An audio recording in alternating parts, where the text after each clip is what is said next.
Kasi, alam mo yung manloloko, ano yun? Lawyer, sorry. Ano? Hindi ko tuloy ma-pronounce ang maayos eh. Kasi minsan napapansin ko yung lawyer na congressman, nagiging liar na congressman. Ano raw, binubuli, ano bully? Nahuli lang, nabisto lang kayo. Wala na po kayo mabobola ngayon. Oo, mga iyakin. Kayo na ang nabisto eh. Dati kayo nang bibisto eh. Oh, kayo yung kaul ng kaul. Ngayon kayo nabisto, umiiyak kayo na binubuli kayo. Hindi kayo binubuli. Oh, ayaw nyo lang mabisto.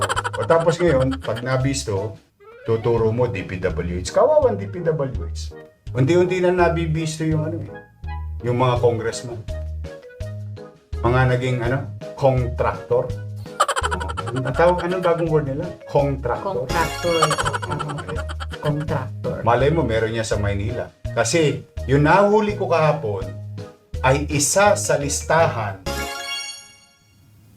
ng kontraktor na pinresentan ni Presidente ay kontraktor ng 3rd District ng Manila sa flood control din sa buong bansa.